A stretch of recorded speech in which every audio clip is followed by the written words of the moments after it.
Okay, here we go. A quick reminder of what we've so far done.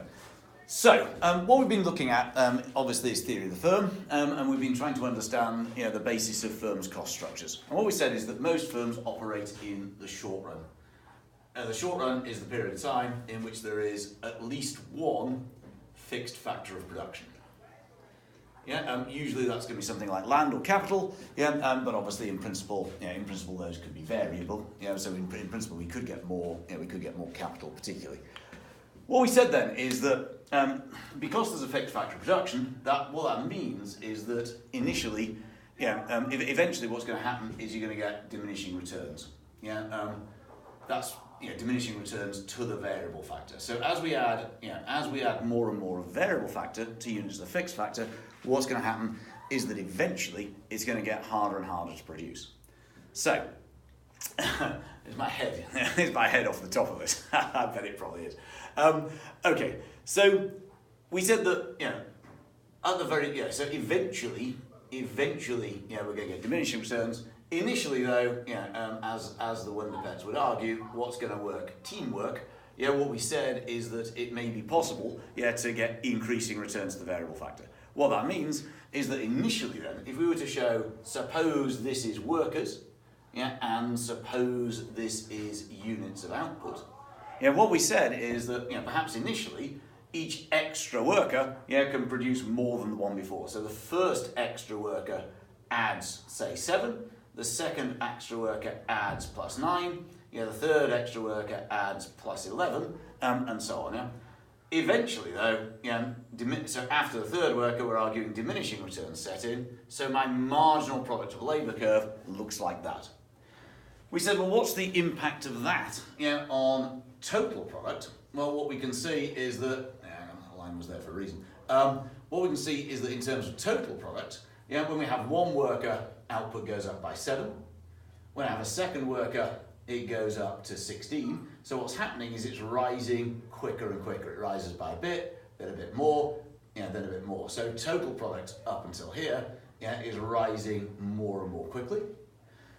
Along here, it's a bit like economic growth. GDP is still going up in growth terms, but output is rising more slowly.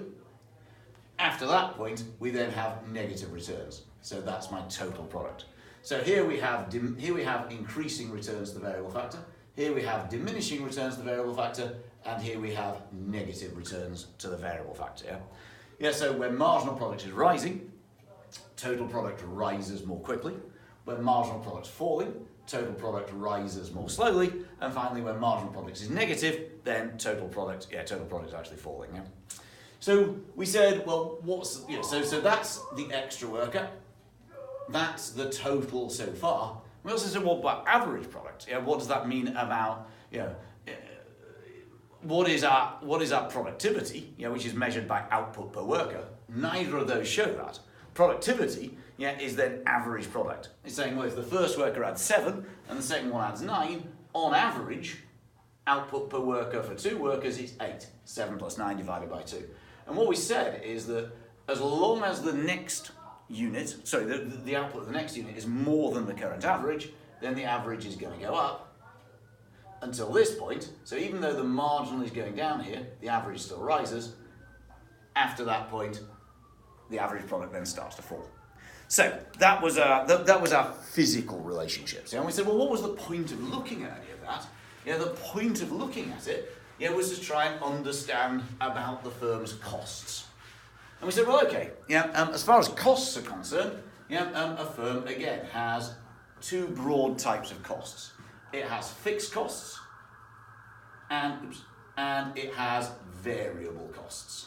So fixed costs, the point about those, they're not necessarily fixed full stop, like the college heating bill. Obviously that's higher in the winter than it is in the summer. But what is fixed is with respect to output. So what we're saying is that an extra unit, so in our case an extra student, does not increase these types of costs. It doesn't increase fixed costs. So examples of that are things like rent, the heating bill, that type of stuff. A variable cost, an extra unit,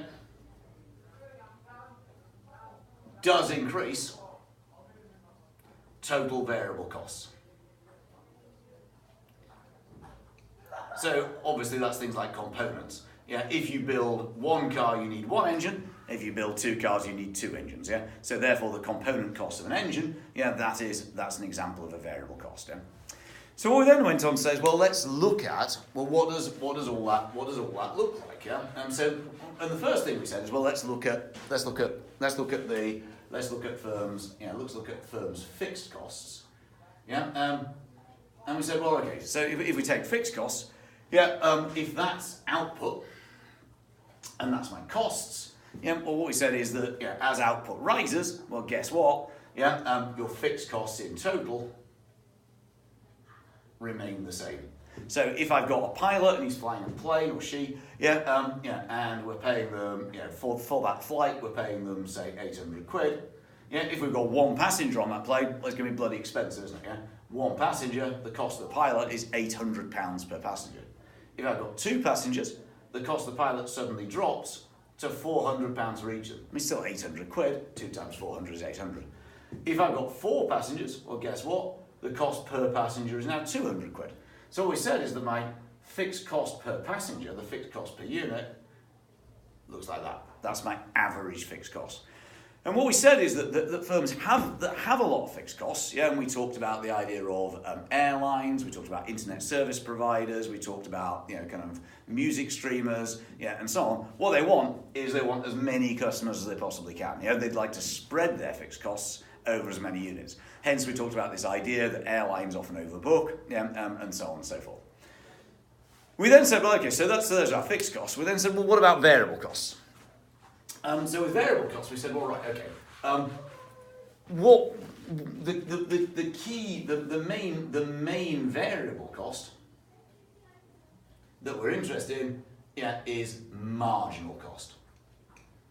Yeah, what marginal cost shows, yeah, is it shows it shows the change in total cost from one more unit, but really it's the extra cost that the firm incurs, yeah, as a result of extra output. So we said, yeah, we talked about the idea that suppose a student, yeah, comes and joins this class, yeah, and we said, well, the marginal cost, the additional cost, is essentially zero. It doesn't cost them anything, yeah, except that I've got to photocopy a few more worksheets and so on and so forth, yeah, but nevertheless, the marginal cost is essentially zero. If we go back to, you know, our underlying theory, then what we said is that initially, this is now units of output rather than workers, and this is now money in the form of costs. We said initially, yeah, what the firm's doing, yeah, is it's engaging in teamwork and so on and so forth. Therefore, the extra costs will start to fall. The first worker was fairly productive, and their units were, say, that cost. The second worker, yeah, they were more productive, more efficient than the first one. Therefore, the cost of their extra units is less. The third worker, their marginal product, if you remember from, yeah, a few minutes ago, yeah, was, say, 11 units. The cost of their extra work units is therefore less because they're more productive. But eventually what's going to happen is diminishing returns set in, so marginal cost has this kind of Nike swoosh type shape. Yeah, up to that point, yeah, we have increasing returns, yeah, to the variable factor. Once we get past that point, we have diminishing returns, yeah, to the variable factor. Now then, I can't quite remember what we did next, yeah, but one of the things that I tend to do at this stage, and I'm fairly sure I did this with you, is to say, well, what is the point? You know, what is the point of this line? And what we said is, well, why do I want to know the marginal cost of this pen? Well, I want to know is whether it's worth doing it, yeah? So suppose you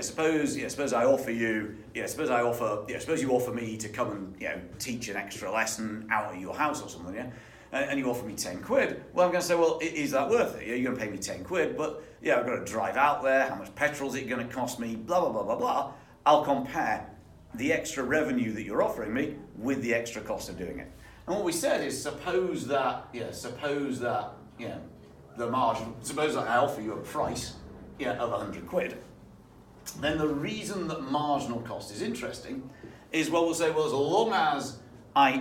long as the cost of the extra unit is less than 100 quid, yeah, then it's going to be worth making those units, yeah, because the extra revenue is greater than the extra cost. All of these units are adding to my profit. So in this case, the profit maximizing output would be, say, 150 units. Because for all of those units, the extra revenue is more than the extra cost. But what we did say is, well, has this firm made a profit? Yeah, and the answer is, well, we don't actually know that, because marginal cost is only a type of variable cost. So what we don't know about, we don't know anything about the firm's fixed costs. So what we really need to know whether £100 is a good deal or not, whether producing 150 units at £100 is a good deal, is we actually need to know, on average, how much does it cost to produce 150 units. Because this is only telling us the variable cost of each extra unit. So even if we added up all of those costs, we'd still only have total variable cost. We need something that tells about fixed costs. So ideally what we need is average cost. Because then I'll say if average cost is 110 quid, we'll know we're doing very, very badly. If average cost is 90 quid, well, we're making a profit. So what we therefore need is we need an average cost curve. Now then, to get that, what we know is that average total cost is equal to average variable cost plus average fixed cost, and we've already worked out what average fixed cost looks like. So what we now need is average variable cost. So in the same way as we worked out average product and marginal product, we can do the same with marginal cost. Because if the firm produces 1 unit and the marginal cost is 6 quid, well, guess what? The average variable cost is 6 quid. I've made 1 unit, it costs variably 6 quid. Therefore, my total variable cost is 6 quid. Therefore, my average variable cost for 1 unit is 6 quid. If I make a second unit and its average variable cost is 2 quid, its marginal cost is 2 quid, then its average variable cost is going to be 6 plus 2, 8 divided by 2 is 4. So it's the same story. As long as the next one is less than the current average, then the average will come down. Even when the marginal is going up, it's still below the average, so the average variable cost starts falling. Eventually, the average variable cost curve will start to rise. So marginal cost goes through the minimum point of the average variable cost line. So given that then, what we've now got is we know that average variable cost then looks something like that.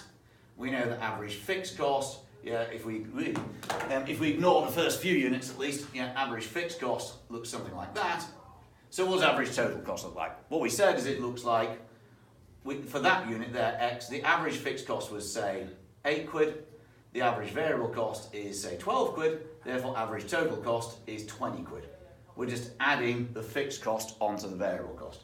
Here, unit Y, the average variable cost is, say, 2 quid. Average fixed cost, The average fixed cost is 2 quid. The average variable cost is, say, 10 quid. Therefore, the average total cost is 12 quid. That's 2 quid. So that's that.